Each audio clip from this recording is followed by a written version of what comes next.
David Murrin, my favorite guest of all time to have on this show. How are you? I'm much better for being on your lovely show, Catherine. You know Of course you are. you're my favorite presenter.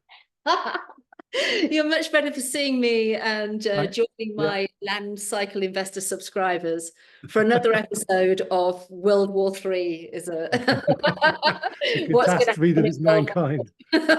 That's right.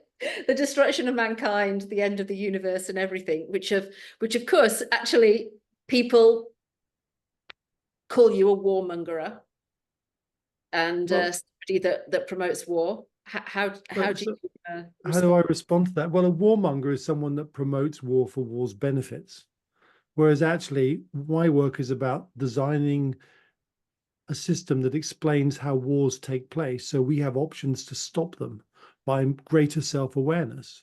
And one of the reasons they happen is rising systems led by dictators and autocrats. And we need to identify these people before they gain power in our societies, then make challenges. We project onto them the way we think, but they think completely differently because they're human predators. And then we're surprised when they go to war with us and they wipe out our generations of young.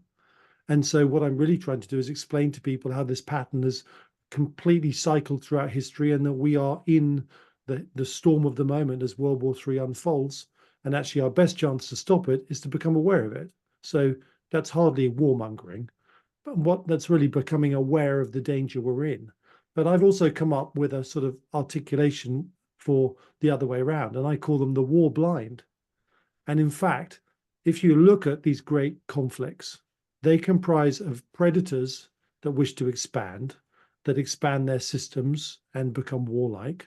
But they also are two-part systems. And on the other side, there are those that deny the hostile intent of the other side and would do anything to appease them, thinking they can hold off a conflict. And in showing weakness and denial, they actually accelerate the path to conflict.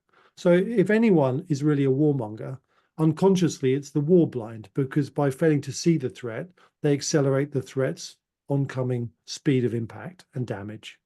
So why are people war blind is the interesting question. And the question in our society comes, well, first of all, it's natural after a period of peace, as it was into 1914 with Pax Britannia. After all, there'd been peace since the end of, Waterloo, and everything had calmed down in Europe, barring a few regional wars, one in America and one in the Crimea, but they were contained. So the idea of this trade interlinked world would go to war was for many an anathema. So we can tick that off as something that's quite natural with a generational gap between those that fought a war and those that lived in peace for 3 generations afterwards. That's understandable. But we are making it worse because we print money. And in printing money, we do two things. We perpetuate inefficiencies in our society, lack of adaptation, and lack of real growth, which means that linear thinking people can preside over politics and companies for longer than they should, when they should be called out that they need adaptation and change. And money printing perpetuates that process and has done for 20 years, where the top of our Western society thinks in a linear fashion. It's epitomized by people like Sunak, Starmer, and Biden. And all of us understand their policies are the policies of managed decline. Now, money printing perpetuating linearity is the problem because they can't see and empathize towards an aggressive, expansive agent that's predatory, because all they're doing is projecting their mindset onto the predator, which gives the predator camouflage. So linearity is happening from our leadership, and it's happening through the denial of the leadership of the threat all the way through our population. And the other thing is, if you keep pushing the US stock market higher, it produces dopamine. And what we really want is a cortisol response where people look around and go, oh, there's a predator around, do something about it. So for those three reasons, we probably live in the greatest state of denial in the Western world of any society ever when facing a threat. Mm. And those components are the drivers behind the war blind.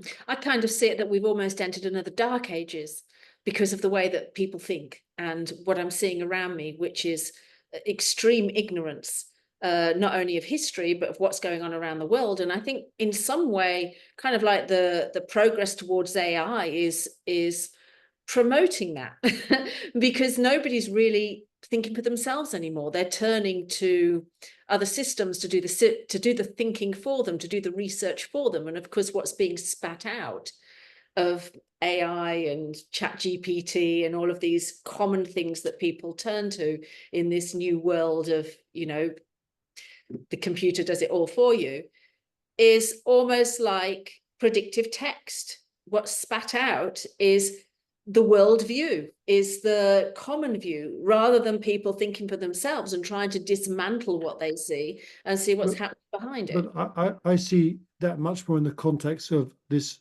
the pendulum between societies that think predominantly in a linear way and a lateral way is one of the swings I describe in all social systems. But in the late stages of decline, linearity dominates. And that means all the creative energy between thinking differently, thinking more openly, challenging the way we think, which is a lateral way of thinking, are suppressed.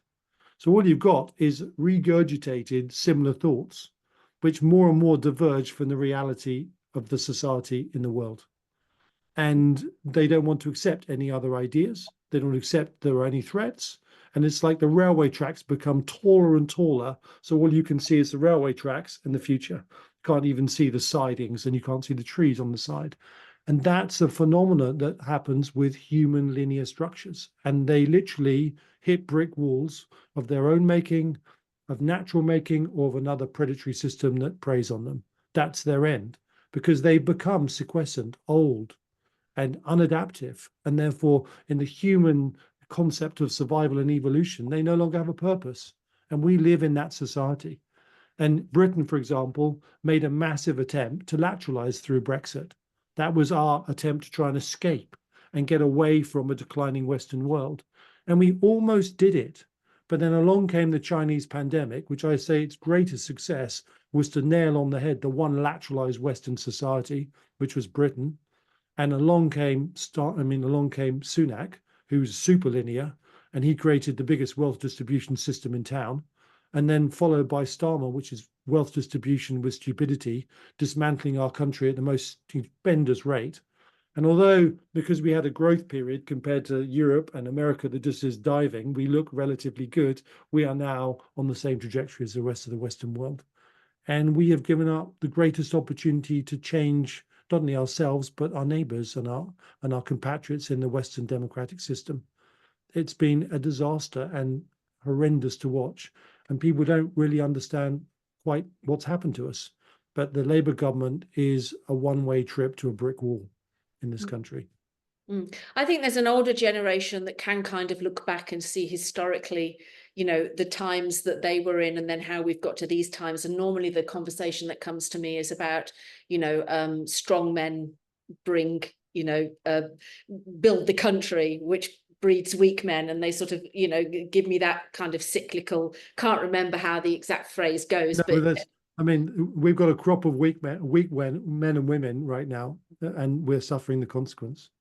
And it's extremely depressing to me. I feel like it's one of the reasons that I got you on for this interview today, is because I'm looking around me and seeing, it feels like the world is falling apart, and I'm trying to stay very blindfolded from it in a sense, because what I'm seeing, first of all, everybody that watches my show knows that I'm Jewish, so I get very involved in what's happening in Israel, and I saw the story recently about the 6 hostages that were their bodies were found in the tunnels, and of course the level of sheer cruelty that had been inflicted upon them was actually pretty horrifying, particularly for one of the hostages that had gained quite a lot of global fame. His name was Hirsch Goldberg Polin, and his mother, Rachel Goldberg Polin, had really gained quite a lot of influential international fame through giving some excellent talks to world leaders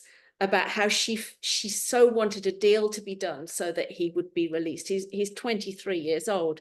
And of course, what had happened over recent days was that they found their bodies, that they had been kept in tunnels underground, which had been, where the exits were in children's bedrooms in Gaza. And these tunnels are so small, you can't stand upright, and there's 2 people can't lay side by side, and they hadn't seen any sunlight for their time of they were incredibly thin, one of the girls that was found was 5 stone. I work in stone. People will have to translate that as to how that works out. But and of course, you know, they were just riddled with bullets when they were found, and it was heartbreaking watching. It's been heartbreaking watching that unfold. But then on the other side of this is what's happening in Melbourne right now, which is that we've had a defence summit.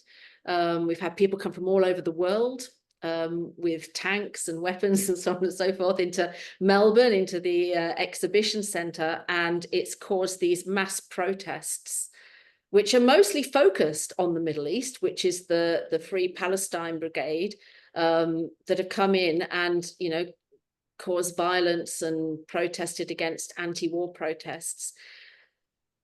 And I just find it overwhelmingly depressing, to be honest. I feel like everyone's got blindfolds on as to this concept that you talk about of us being in World War III. So that's rather a long-winded way of coming round to me wanting you to explain to my viewers, why is it that we're in World War III right now? How does the Middle East fit into the pattern of everything else that we've seen happen over the last year or so, starting with the invasion of Russia into Ukraine? Well, there are two, fundamental constructs in human societies: hierarchical order and leadership with a king and an emperor, or democracy, which is the devolved concept where the pyramid is flatter in effect and has the ability to rotate more often. And Sparta, for example, was a kingdom, and Greece, within Athens, was a sea power. And as a sea power, it basically had greater meritocracy because people that went to sea had to have self-responsibility to run their ships in what is an entropic environment. So I argue the sea shaped and formed self-responsibility, lateral thinking, and therefore democracy. And the first experiments in democracy probably date back beyond Athens, but we think of Athens as a starting place. And ever since then, there's been a struggle between how systems order themselves. And the biggest struggle is hierarchy or devolved power through democracy. And if you go back to the Napoleonic Wars and how Britain characterized itself against France, I mean, much as they had kings everywhere, there were parliamentary elements that actually depowered king's influence. But Napoleon was an emperor and he was a dictator. And he was viewed as the great dictator of Europe, which banded everyone around him to fight against him. And ultimately, they won. So the struggle in the Napoleonic Wars, which saw Britain rise to power, was one of democracy in its early form, with a kingdom, with a parliament, which we wouldn't recognize as democracy, but was devolving power to a system that didn't devolve power and put it in one man's hands. And then if you go back to the next stage, which is Germany, Germany was far more autocratic than the rest of Europe as it went through its formation with the wars against in Austria and in 1866 and France in 1870 when it came to fruition as Germany, the Prussian states amalgamated officially. And it was really forged in iron and fire. And the Kaiser was far more dictatorial at that stage by the British monarchy, which was a constitutional, monarchy at that stage, because Queen Victoria devolved so much power in about 1855 when there were huge riots, and she had to do that. So you can argue then that there was a construct between autocracy and greater democracy. And then we know how the Second World War really ended that, with huge levels of autocracy. And at this time, you had Nazi socialism and you had communism as two forms of modern hierarchy. And we know what happened. We beat one and another one rose to the fore, and the Cold War was that standoff. So think of this great struggle that we're in right now is democracy in the Western Christian world, which is at the end of its 500-year cycle, and therefore in the weakest incarnation of itself, and against autocracies or hierarchies, which have gathered momentum because China is the greatest autocracy we've seen. And around the center of the wheel, it has these allies, which are Russia, Iran, and North Korea, which make what I call the axis of autocracy.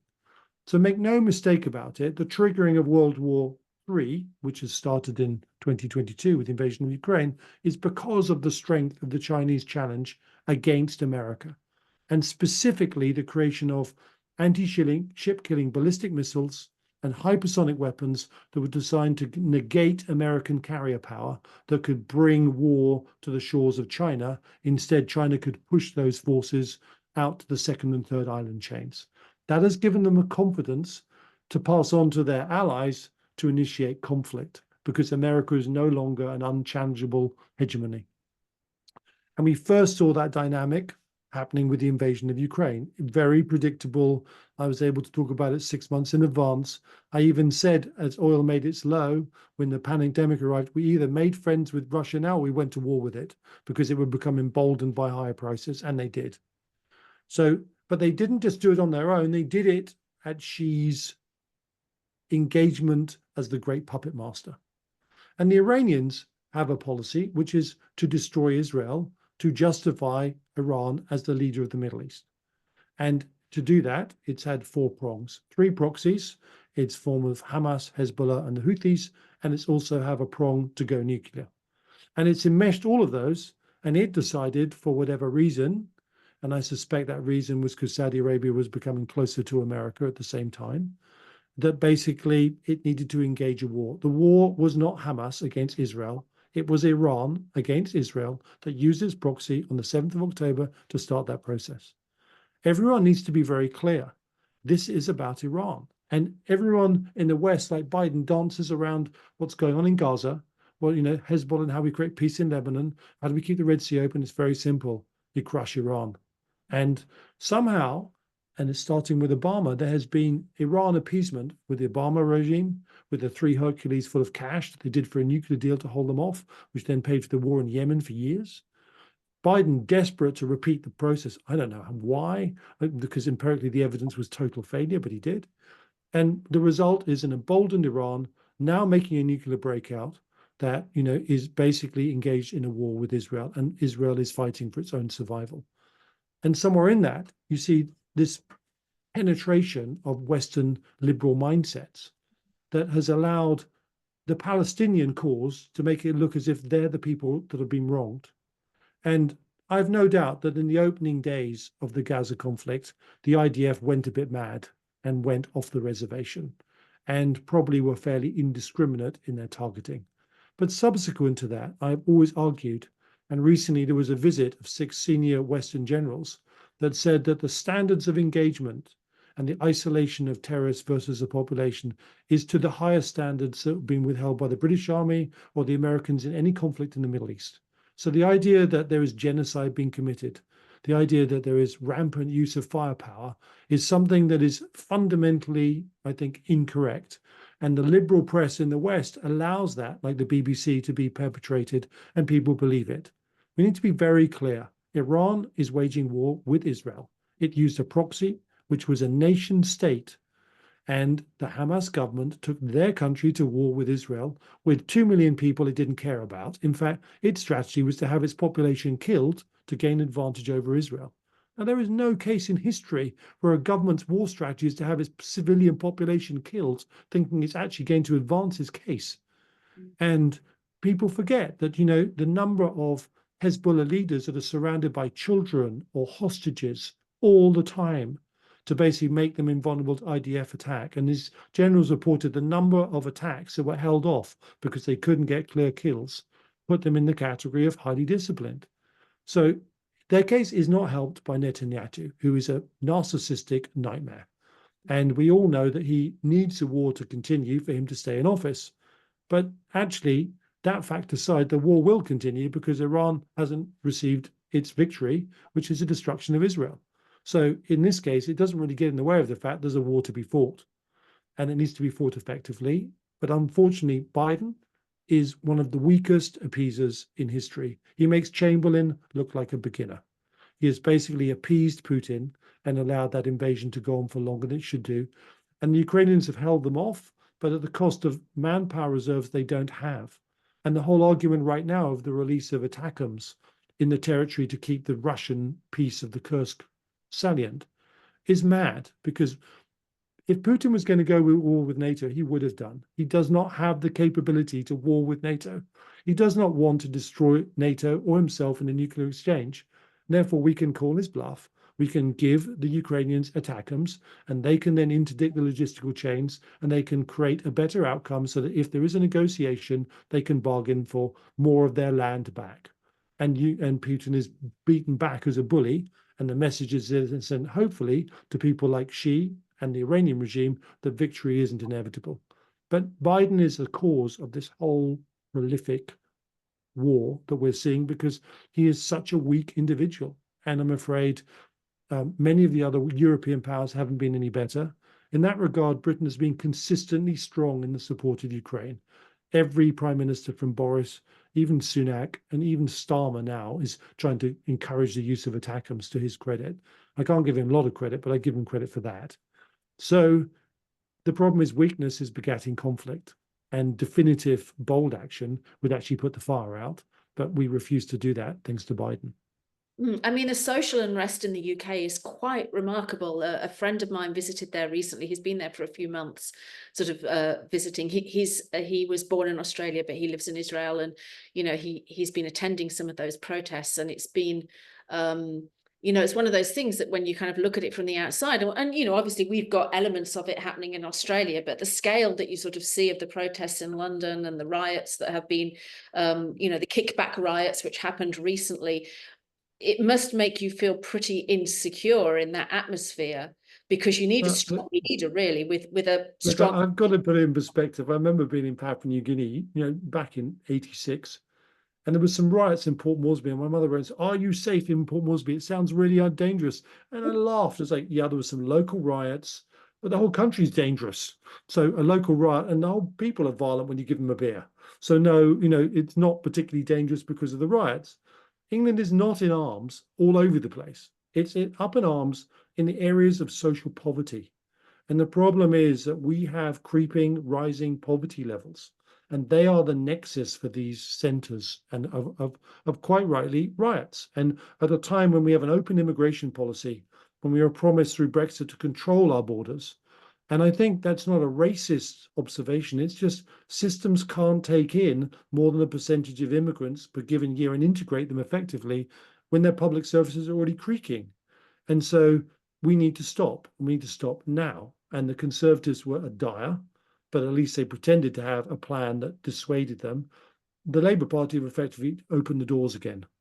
And, it will lead to increased social dissonance and violence, on top of the fact that underlying poverty levels in society are increasing because the economy doesn't function as a real economy because we printed too much money and we're in a particularly unadaptive phase. So it is a nasty cocktail that is going to increase, I think. And the frustration that I think all Western populations feel at the management of their country is a notably high level. But in certain places, the trigger is poverty and unable to economically sustain a family, which understandably is hugely stressful. And so it's not the colored, or the racial enclaves in this country. They're doing actually relatively well. It's white populations which have been left behind in certain areas that are really suffering under this regime. So a situation like this is very much ultimately a place where the right and I don't think the Labour government in this country will last more than a term.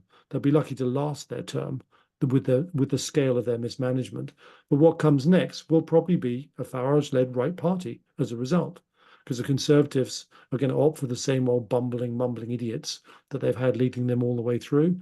And so they're not going to move to the right. And the move to the right is where politics will be in this particular phase of history. Now, by the right, it doesn't have to be the Putin appeasement right.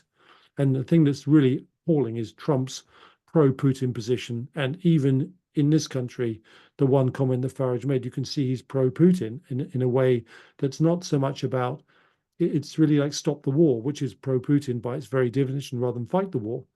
If you can separate it like Meloni in Italy, who stands for the right and Thatcherite policies without the Russia piece, that's the direction I think that society needs to move in. But I think that's kind of what I meant in terms of the social unrest, because I agree with you. Like, I mean, writing about the land market, and also, I'm president of an economics organization over here that really deals with inequalities and the economics behind it, trying to change the system. But I couldn't agree more in terms of that creating poverty, which then goes on to create riots, which you get around these peaks in the cycle, which we both talk about. But that basically is part of your empire model, isn't it? Because that's the breakdown of the West. That's what's giving us this shaky feeling of not really having leadership that's really, that's focused on defense so much, but leadership that's having to cope with the internal problems created by a system which most politicians really don't understand. They don't understand how economics works. They refuse to look at cycles, so they don't really understand the boom and busts of cycles. They've got limited intake in history. We've got limited understanding of the historical trends that have led us to where we are. And we also have short-term governments that need to give populist policies, or what they perceive to be populist policies, in order to get re-elected. I mean, this is the breakdown of the Western Empire, isn't it? Well, basically, it's a simple principle. When there's less to go around, systems fracture to compete over what's left. And that's what fracture is. It's splitting to compete over the limited resources as you decline, and then trying to find a more adaptive way, but in the end, they just fight each other. In the case of the Labour Party, I think it's really interesting because their overriding view was that the Conservative Party were bad people, and they view themselves as good people. And all it needed was good people to run the country. And so in their image of themselves is they're good people, and they've taken over a badly run country, but their sense of reality and how to apply things is truly in Wonderland. And the speed at which they've revealed themselves as incompetent on every level of policy is quite frightening. And as a pillar of Western society, Britain's future is critical to Europe and therefore the rest of the world. And I'm afraid we're in the worst shape we've been for years. And I've been very optimistic into the Brexit process of the potential to lateralize, but I'm afraid Britain is now turned over, rolled over, and is now following and tracking the European countries and America in a terminal decline, which again will lead to conflict and forced adaptation or total collapse. Which brings me to the American election. I'm curious as to your view on the election, particularly now that Biden stepped aside from the campaign and given it over to Kamala. And then, of course, we've got Trump, and they are markedly different people. And Kamala's kind of turned the dynamic from what looked to many to be like Trump could win this to now, very much that Kamala's rising up the polls again, and the gap is getting closer. I mean, to me, I actually think that she's going to get in. I think it kind of follows what we've been talking about in a way, which is the left's dominance, and, sort of the voting going in that direction. But what's your view on it? What do you think of the events that are going on at the moment? So I made a prediction at the beginning of the year that neither Trump or Biden would be the next president in January 2004, which at the time, when everyone just assumed Trump would win, people just laughed at me. So 50% of that call is right, because Biden isn't there anymore. So what happens next? Well, let's just look at Trump. Trump is a one-term president who has always been a narcissist, but basically his power came because people didn't realize he was, and therefore they fell under the auspices of his beliefs, his strongly held beliefs, and they supported him. Since his criminal court case, where lies are revealed very clearly, he has been exposed as a pathological liar who is a narcissist. And I noticed in the press the word narcissist is more commonly used, even though it was completely obvious from his first, before he's even president, he was a narcissist. And what's interesting is once a narcissist is exposed, once people see them as a narcissist, and the simple characteristic is all they care about is themselves, essentially they can never put it back in the box. Now, Camilla understood that he was a narcissist, understood that he was unable to control his emotions, and could not control the idea he wasn't the greatest rally creator in history.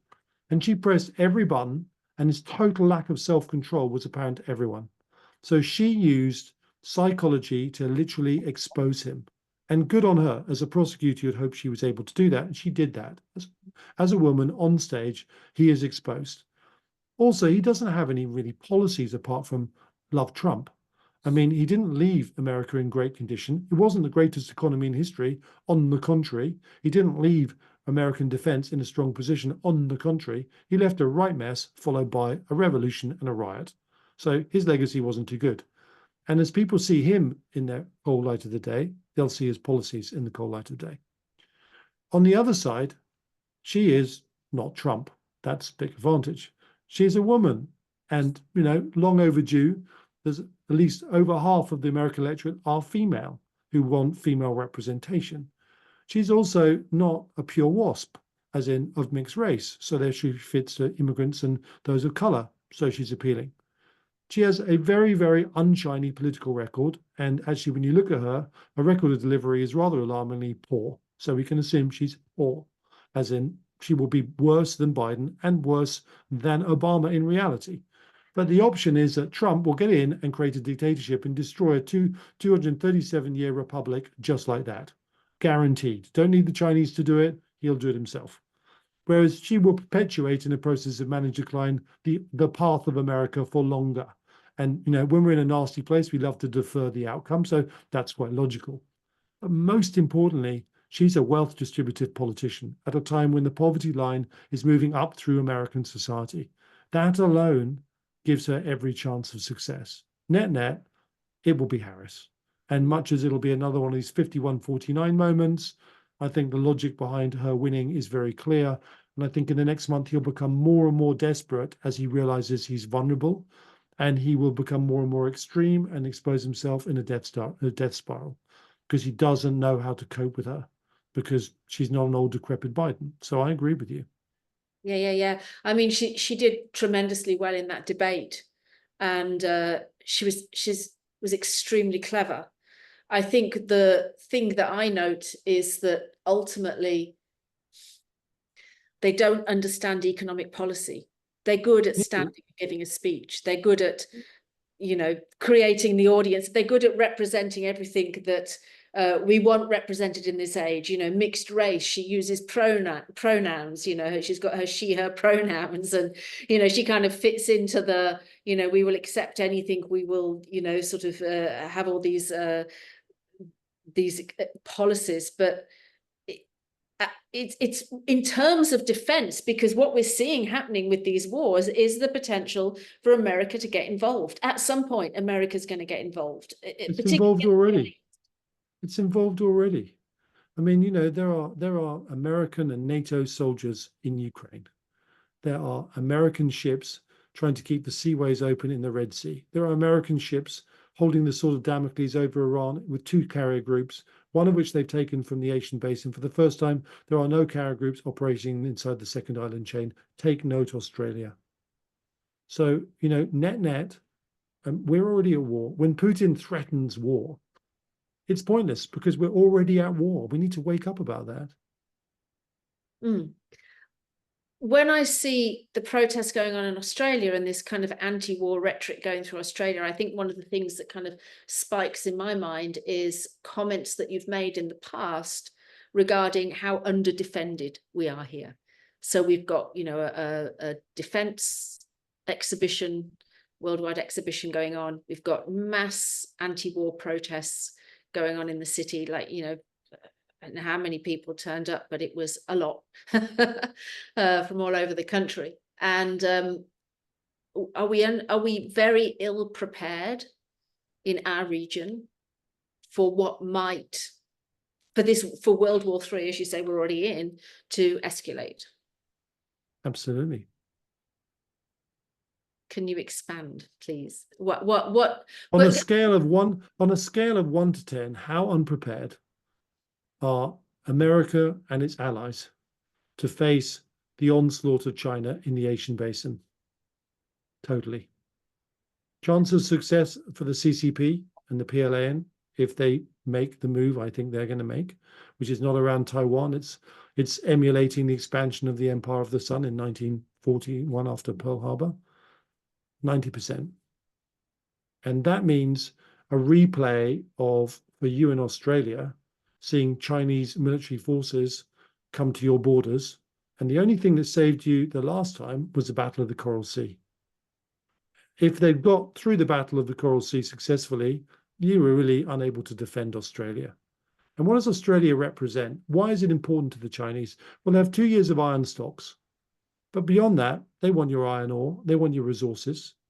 And they also want to deny America the base to fight back from. Because assuming that the first phase is successful and they take everything down to the Australian shores, the reason why the AUKUS agreement was made was because it was understood that you are the fight back base as Britain was in Europe. And you were in the Pacific, from which America again could launch its strikes north. Remove that strike, and there's nowhere for America to get back into the Asian basin. Everything it has to do comes from the mainland of America. So yes, you are absolutely the ultimate target for the first stage of expansion of the Chinese system.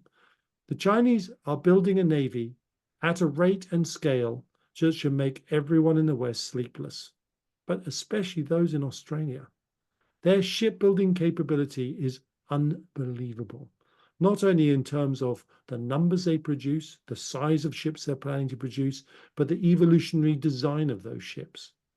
And they have a very clear plan. They see the first phase of their war using long-range missile dominance to push America and its allies out, including the Japanese, out of the whole second island chain. And then at some stage, when they feel comfortable, they'll try and go to the third island chain, which includes you and New Zealand, and all the way out to Guam. Once they do that, America can't get back in. It's done. And then they'll consolidate the resource chains with Russia and the region. They'll use their largest industrial base in the world, which they've now added the South Koreans and the Japanese, and they will build thousands and thousands of warships. And one time those warships will come out and we will not be able to match them. And they will take the world ocean by ocean. They will starve each continent out and the world will become Chinese unless we wake up. It's such a terrifying prospect when you talk about it like that, because you kind of paint out something that is a pretty believable scenario with a understandable motivation behind it. I mean, people at the moment are looking at iron ore prices. They've seen iron ore prices take a dive. They're looking at China and saying, oh, well, you know, they're not building all that much, you know, and they've gone through these, they're trying to wind back speculation in the property market, but because they're a manufacturing giant, they're a manufacturing superpower, which requires resources. So they're not about to, you know, what we're seeing now in iron ore, I mean, you would see that basically as something that's going to turn around, right? Because your forecast in terms of China and the book that you wrote, Redlining How China Wins World War III in 2025, is what you're building on here, is what you're talking about here, right? Well, I mean, when I first warned everyone back in 2019 that the arrival of ballistic missiles modified to kill carriers and warships was basically a hegemonic weapon of challenge, and therefore was the weapon that brought the onset of global conflict. Everyone went, really? No, don't worry about that. But now it's accepted, and we've seen in the Red Sea that ballistic missiles with simple terminal homing systems, optical electric guidance systems, hit ships. And that means only a few American warships have ballistic missile intercept capabilities, and all you do is then saturate the few ships you have. The model has been proven, just like the Spanish Civil War proved and developed blitzkrieg, which subsequently was used to invade the rest of Europe. That has now been tested in the Red Sea. So we now know that the Americans can be removed from the South China Sea by saturation attacks of that type. The Chinese know it, the Americans know it. In fact, I think they're so vulnerable, they shouldn't be basing their carriers inside the second island chain because they'll lose them on day one. And they're far better to keep them and wait until they develop effective defense systems like lasers in a couple of years, because to build 11 carriers would take them 2 decades. So they really should preserve what they can't defend on the basis that it still represents a sort of Damocles. But we're talking about a different world as a result of that. But your timing in terms of 2025, I mean, part of this is based on your understanding of the Kondratiev wave, you know, which we've both written about in our ways. And you see the Kondratiev wave as being broken into 3 waves. You would say, I would think that we're on the 3rd wave up. into the peak of that cycle, which I think last time we spoke, you said, oh, it could be 2030, sort of pushing it out a bit further. But, how does the timing, as we've kind of transversed through this and we've seen the wars develop in the Middle East and in Europe, what's happening in your mind? So to give you some sort of reference points of, I define conflicts within this 54-year Kondratiev cycle as big ones every 112 and smaller events every 54 years. So as we roll back, the peak of the Cold War was 75, and that was a smaller Kondratiev magnitude cycle. The one before that was actually the First World War's peak in 1920. So the war started 6 years before the peak. Then if you go back, and the real Cold War dynamic wasn't the Crimea War, it wasn't the American Civil War. It was actually a Cold War between Napoleon III and Britain when we built all our coastal defenses. That was the Cold War taking place in that period, but it didn't go live. But then the war before that was a Napoleonic War, which the Kondratiev cycle was 1808 peak, and it started in 1998. You could argue they were fighting from 1992. So it's really clear, sort of 6 years before a Kondratiev peak in one of these big cycles, you get the whole thing go up. So we're well and truly into that warning sign. 2022 is 8 years before, which is again within the magnitude. So we're in it, and it will only get worse. And this thing which we think of as a Kondratiev cycle, we see in interest rates and inflation. I want you to think about it differently. I want you to think about a pulse of entropy, which pulses through human systems and literally dislocates connections inside societies that are weak and between societies, and it precipitates conflict. And that's what we're in, and it will intensify. So whatever situations we find themselves in, de-escalation isn't going to work. On the back end of it, strategies to de-escalate pay off. But on the front end, all you do is delay the inevitable and need to confront aggression when you see it, because it just reappears in greater magnitude. I think part of what I kind of build into the K wave as well is the energy transition that we're seeing, because obviously that tends to come in the lead up and into the peaks of the K wave as well. And we're seeing this transition that countries are now, on a 2030 plan, on a 2050 plan, to get to net zero, which requires an unsurmountable amount of materials. And so a lot of demand for those materials to build. I mean, I've spoken about this before on a podcast that I've done for Land Cycle Investor, but I know in the local area, the governments are saying they do not have enough gravel in the ground to cope with the infrastructure demands, let alone the wind farms and the solar farms and the amount of new building that's going to be needed into the limits that we've set ourselves for 2030. Of course, once all that's been built out, then the demand for those materials goes, and you get the down wave of the Kondratiev cycle. I mean, how do you view all of that fitting into it? Well, oil or energy is part of that cycle, and I expect oil to reach 300. And this period right now is a function of the Saudis pumping to dampen down the perception that there's conflict in the Middle East. But one of the things interesting is energy density in human evolution. Because really, when you look at up until the industrial era of the use of steam as a power source and industrialization, we used human batteries. So our societies involved human batteries and slavery. And it was no coincidence that Britain in 1825 or 1830 released slaves, because we had now created the Industrial Revolution and had a better power source than human batteries, steam. And then, of course, you went from steam to, or coal, to higher, more dense forms of oil with America. And each empire has found a new energy source in its cycle to essentially build upon. What's ironic is the Chinese are building their empire on coal, because it's plentiful and it's in supply in their country, and it doesn't involve a strategic constriction if the US Navy blockade them in any way. So they're using an older power base to try and get ahead of the Western world, and in the process they are singly 50% or 60% of the climate change problem. So I just to move to one side, I do really laugh, because I am a huge advocate that climate change is real. I have been since 2002. And it's much bigger in magnitude than we give it credit for, as in we built in 10 degrees of temperature change if we stopped emitting today. But when you talk about the solutions, the real solution is to deter China from its challenge. It always was. Because if China never thought that it was going to challenge the West, it would have invested in 2 coal power stations a week to drive its industrialization and militarization. And our failure to understand that actually hegemonic challenge is one of the huge catalysts of an untamable climate change environment shows the myopia of the thinking, because that's the first order. It's no use Britain going net zero when we're indefensible against autocratic enemies that plan war against us. The madness of it is crazy. And we've seen what deindustrialization has done to the West in favor of industrialization of China. It's just made them dirtier because their power sources are worse. And yet the Labour government is going to deindustrialize this country exactly the same way, despite the fact it's proven not to work. So there is a madness and a lack of fundamental thinking as to what are the first order human effects. And the first order human effect we face right now is China's hegemonic challenge, and everything stems from that. Until we cope with it, we can't get through it to the next layer.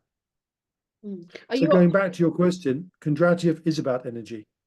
But there are also bigger phases. And right now, for us to evolve beyond this sense of competition in a world of oil and carbonization, is we need a more dense energy supply. And there's only 2 things that we know can do it. Better nuclear reactors. And I think thorium reactors are ultimately should be the things we focus on, because we can give them to emerging market country without them weaponizing the byproduct. And the other thing we have to focus on is essentially fusion power. Between the 2, the next stage of man depends on energy. And the sooner we crack the energy solution, the sooner we can change the social construct that we have now and evolve to another level, as we did do from human batteries, industrial revolution. Biggest change, you could argue, in the whole of history, where everyone had equal rights and slavery didn't exist. Although it does exist today in places, sadly. Yeah, on quite a grand scale. I guess what a question about that is, it sounds so logical and sensible when you talk about what we need to do, and then you disappear from me interviewing you, and and I have a look at what's going on around me, and I wonder kind of like, how optimistic are you that all the threats that you see around us, that do we have any chance with the governments that we have, with the social unrest that we have, do we have any chance against the hegemonic power of China and its desires? I have always been optimistic by nature, and hence I wrote Breaking the Code of History to warn the world that China was going to war with us and what it represented. And when I wrote it, I thought we would have time to respond, and we would emulate the Cold War dynamic of having a firm backbone in the face of aggression and autocracy. I completely and utterly underestimated the impact of linearization and decline, hubris, self-indulgence, and weakness. And if I didn't exist in Western society, but was an observer of it and a time traveler, I would come to the conclusion that we were old, sequiescent, and needed to be swept aside. And the only hope I can find is that in the challenge of war, the right people rise and we lateralize and adapt. But from every evidence I've seen, the point at which the linear thinking leadership would release control is only after a massive car crash. And the parallels were Chamberlain releasing control only after the Norway disaster. And that forced him out, as in just bad management of the war to the point of not going to survive. And luckily, there were elements in place like the RAF that bought time for Churchill to build up, years of fighting back and finally victory after El Alamein. I'm not sure in Britain we don't have the equivalent of fighter command. Our island is indefensible against missile attack unless the Americans use their systems on their bases, because we only have 6 warships, 3 of them hardly work, that actually have the ability to defend against missiles, and not all of them, like fast ballistic missiles, are in that envelope. So we are in a much worse, dire position than I ever could have imagined. That being said,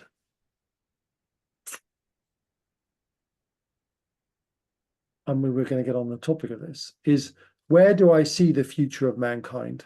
You know, Can do I I see, segue if you're going? as a segue, personally, I think the evidence that we live in a quantum mechanical universe with, multiple variations of how future unfolds, is now confirmed by the range of quantum engineering that is actually coming into our societies.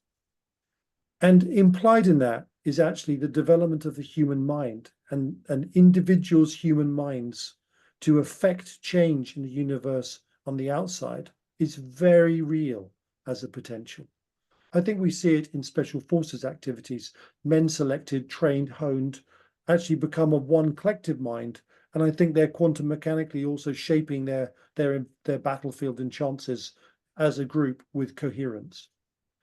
So the potential of individuals who evolve in this way ultimately is far greater than ones that are suppressed.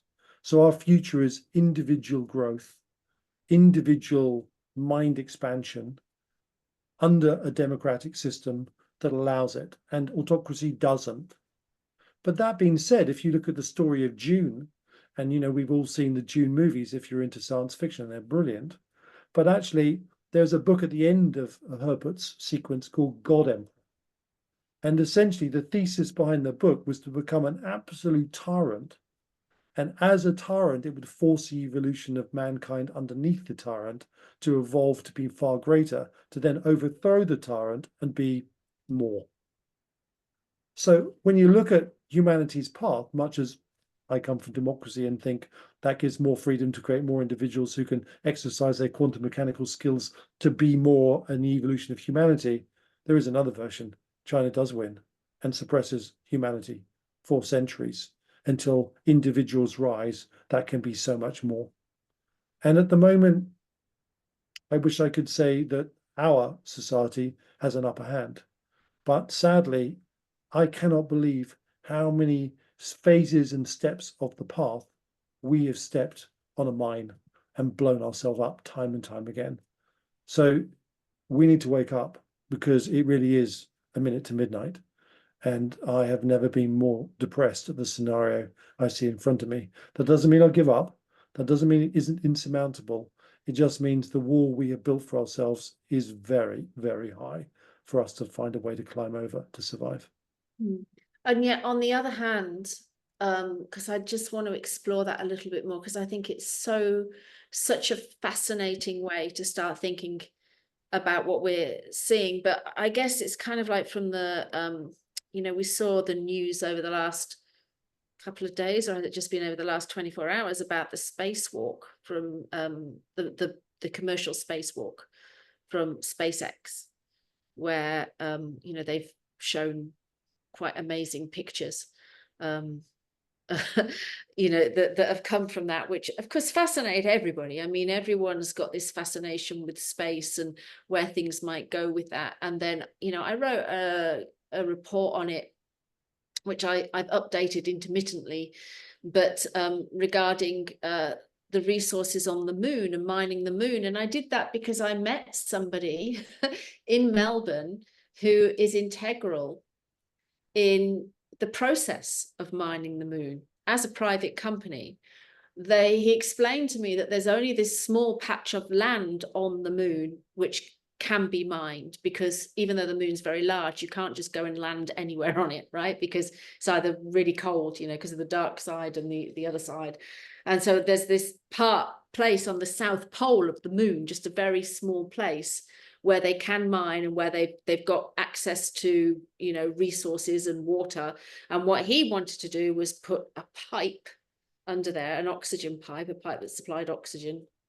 Can't go into the science of it. He went very much into the science of it, but basically pinning the market for the demand that anybody that landed there would need. But in painting this whole story for me, right, the whole premise of this story was us taking our wars into space.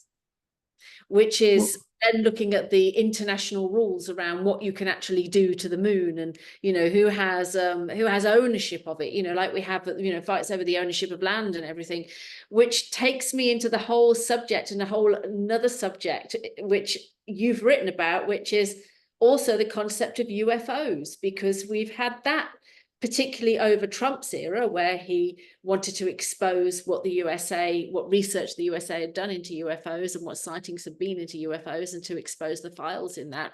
And you're really the only person I know out of the economic sphere, out of the cycle sphere, that has really written about this. And I'm just absolutely fascinated by what your view is on all of that. The concept of us taking our wars to space, the concept of the commercial space atmosphere suddenly becoming populated by mankind, resources that might be exploited there, but then also what else is out there?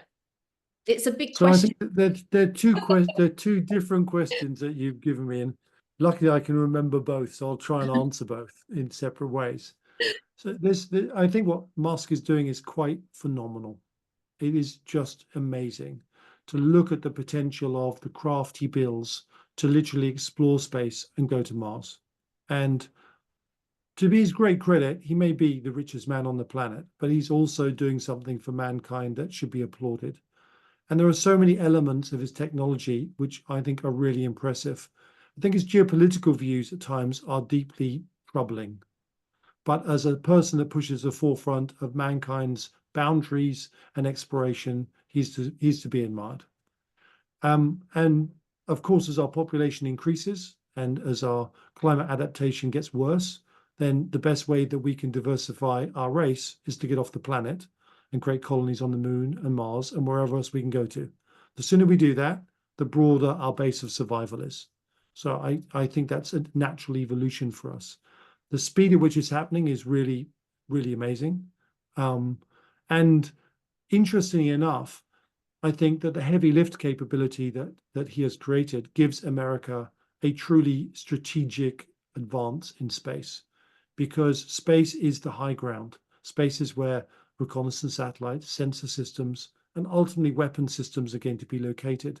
And the bigger the systems you can put up there, the more powerful they're going to be. And if there's one weapon system that's coming of age, it is lasers. They're here. And the challenges of turning 50 kilowatt lasers into 300 kilowatt lasers and megawatt lasers is really going to be a hallmark of this conflict. And the possibility of the Reagan Star Wars concept of an umbrella of lasers is definitely something that is real. And whoever gets there first will have an unprecedented advantage, because anything that comes through the atmosphere, and most rocketry does, could be destroyed instantly. So that's one area that if America really had a magic wand and picked up a genie bottle, if they could make that happen, they could return a degree of stability to the world. And I really hope that happens quickly, and Musk is probably a part of that. So I see this evolution into space as, yes, it's great that civilians might go to the moon, and tritium, for example, for fusion power is on the moon, and there will be other elements on Mars that we've probably never seen. Great for us. But before that, space is the high ground of the war ahead. And watching what goes on, how it works, is going to be a key integral part of deciding who can win. And at the moment, Americans have definitely a lead, but the Chinese continue to be thoroughly innovative and very dangerous. Putting that aside, the topic of UFOs, and I think one of the beneficial pieces that Trump did on his balance sheet of many bad things was actually creating the construct for the congressional hearings around UFOs. Now, up until those congressional hearings, talking about UFOs still sat on the edge of, you're a bit nuts and you're a conspiracy theorist. After the congressional hearings, anyone that doesn't talk about them is quite plainly nuts, because the evidence is overwhelming that there are objects that are massless and accelerate instantaneously. That is not a technology that's even remotely close to in any country in the world. Whoever had that technology, there would be no wars. They would instantly dominate their opposition. The game would be over. It's not the Chinese, it's not the Russians, it's not the Americans, it's not some little people in an island somewhere. It's way beyond us to create craft that have massless qualities, seem to have fields around them to make them massless, whatever their shapes are, instantaneously accelerate, and can move through various mediums from space to atmosphere to sea easily. And that was demonstrated in the congressional hearings, the quality of the observations, the quality of the video mechanisms. And Ellis Alejandro, I can never pronounce his name, Luis Alejandro, I never do it, Alonso. No, that's not right. Anyway, you'll look him up. He was the guy that probably released the first videos, the Tic Tac videos of the ones that were filmed off the Nimitz carrier group. And he has written a book which comes out at the end of this month. And I think it'll be a truly fascinating book. He was head of the ATAP program, which was the name for the UFOs past 2000 and he's come out and really is right at the forefront of trying to release this information. And what's really interesting, he even talks about creating a trap for UFOs because they're seen around nuclear weapons and nuclear power plants more than any other. And so there have been attempts to actually create traps where they can be sighted. Whatever this is, we are not alone. Now, the question is, what are they doing here? If they wanted to take our planet, I think we could argue that they could have done that by now. So that's not what's at risk. The question has to be, why are they so interested in nuclear weapons and nuclear power? Well, it has the capacity to destroy us and them, I think is a simple answer. So one of the things that we're then faced with is, how do they interact with us? Various shapes, craft, numerous. There seems to be no consistency in the things we see. And that's a variability which is unanswered. And then I come back to a constant thought, and that thought is, what do the animals in a zoo think of the zookeepers who bring their food? Do they think they're imprisoned? Do they think they're observed? Or do they just think that's part of their way of life? And it really raises the thing that keeps coming back to me is that our evolution has lots of question marks around how Homo sapiens came into being and how we made quantum leaps in thought. Perhaps we didn't do it on our own. Perhaps they are our observers in some shape, and their interest in our weapons is because they have an interest in keeping us in one piece, which raises the question as we go into conflict, what that looks like. But I think World War III, nuclear weapons and sightings of UFOs is definitely one topic to be discussed and considered scientifically. And that's always how I viewed this topic ever since I was young. And I was exposed to someone who was my father's friend who worked on Project Blue Book in the American Air Force and gave me the nod that it was real. And I was 11 at the time. So it dates back a long time, but it's taken this much evidence and information before I feel we can talk about it openly. And the question is, why aren't other people around the dinner table? It's not, do they exist? It's, why are they here? It's just absolutely fascinating. I don't know whether you've ever read the work of Graham Hancock, I think it is. Yes. So he's talked a lot about archaeological evidence that indicates potentially a visiting race, sharing knowledge, advancing our knowledge, giving us leaps in knowledge. Well, I mean, his work is all about the huge knowledge in ancient architecture. And for example, the precision of the pyramids mathematically, which are way beyond our understanding of Egyptian society. And there is no doubt in my mind that mankind is far older than we really give it credit for. One of the pieces of evidence is the Sphinx has been water weathered, and the last time water could have created vertical water weathering is 14,000 years ago. But it's far older than we think, in which case we have older civilizations that died out. Maybe when sea level rose, most of them were submerged in the littoral zones.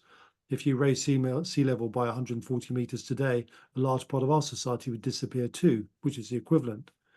But whatever it is, we've been around longer. We have far greater knowledge further back.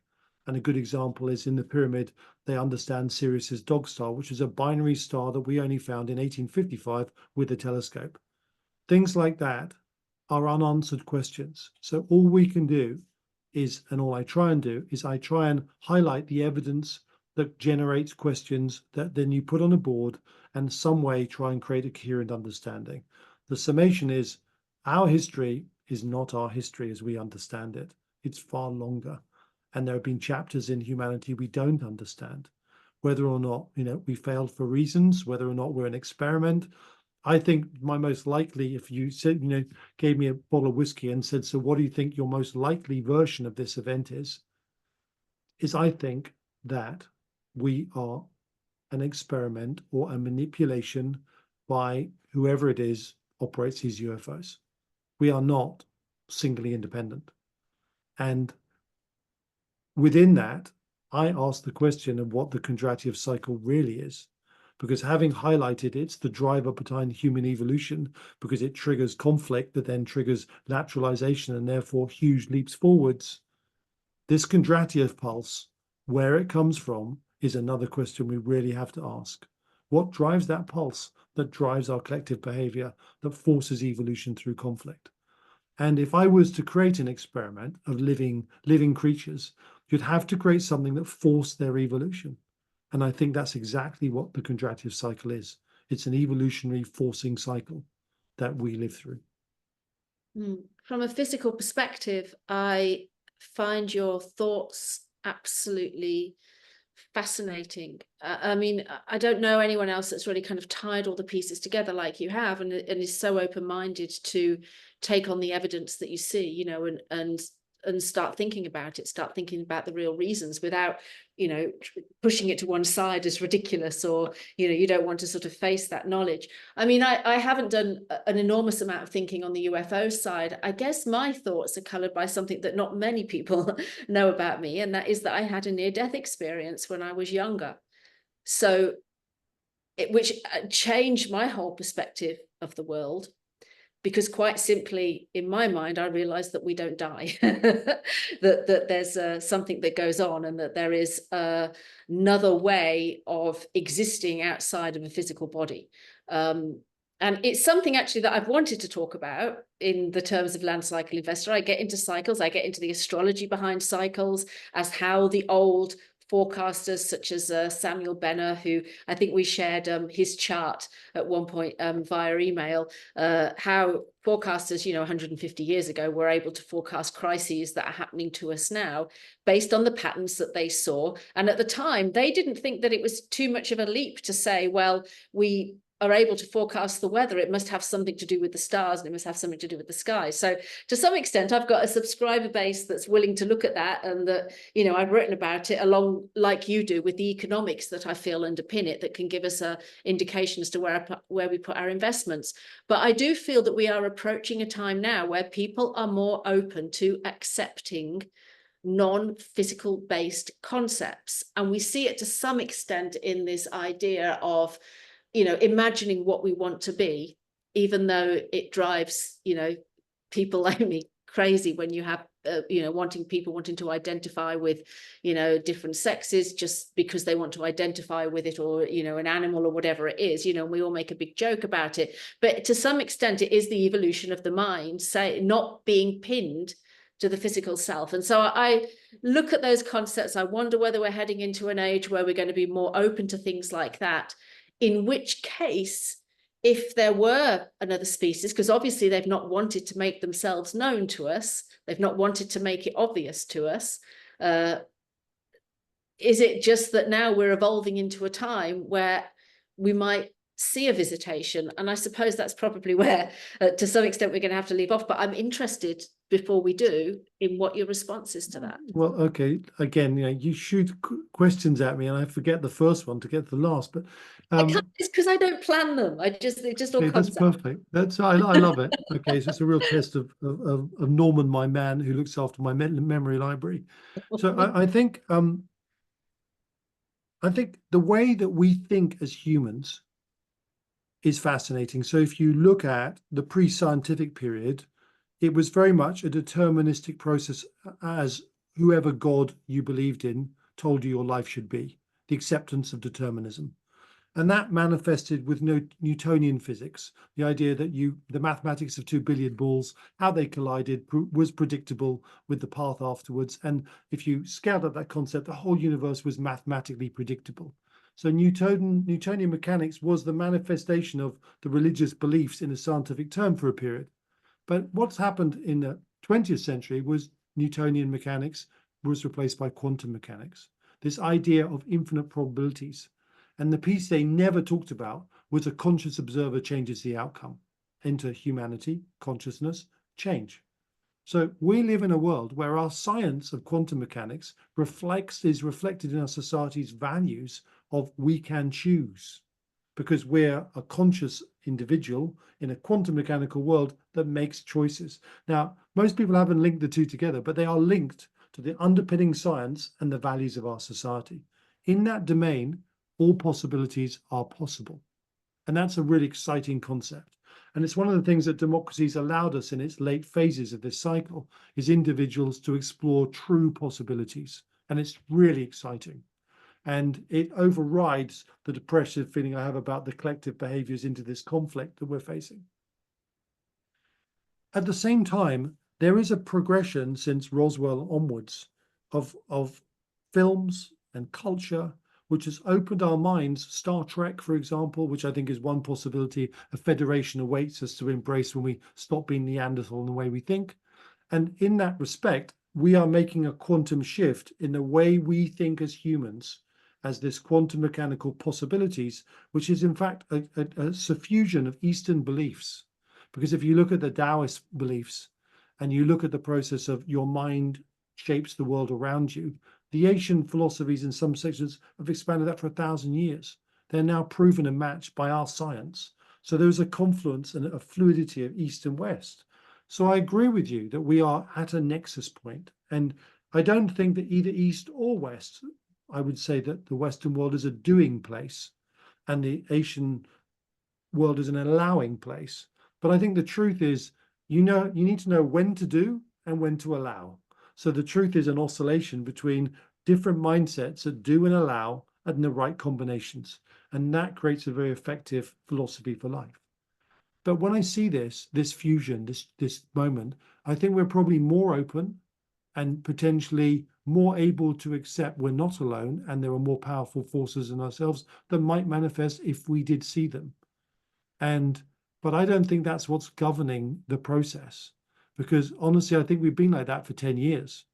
If I was a government agency that kept this secret, and the only thing that was holding me back was the collapse of society in the knowledge that we weren't alone and our gods weren't real and our beliefs were transitory compared to those of an advanced race, I think we've probably been in a state when we could accept that for a decade. And if you're keeping a big secret, you let go of the secret as quickly as you can before it comes out the wrong way. So I fear whatever secret the agencies are in the Western world that know about this, there's something a bit more to this that we wouldn't like. Whether it's that we are in a zoo and artificially created, whether it's that we won't like, whatever it is, it's probably not so pleasant. So I think we have to be prepared for it not being a pleasant, all-embracing moment of thank you, Mr. Green Man. Can you take me to heaven? It could be very different from that. So we need to be prepared for all options. But we also need to realize this quantum mechanical world gives us the ability to choose our individual paths. So in a world that seems out of control, in a Western world that is almost, steaming faster to the brick wall, actually we must remember that we can only do one thing. We live our life to our principles. We learn to control our emotions, and we maximize every minute we're given because it's a gift in the relationships we have around us.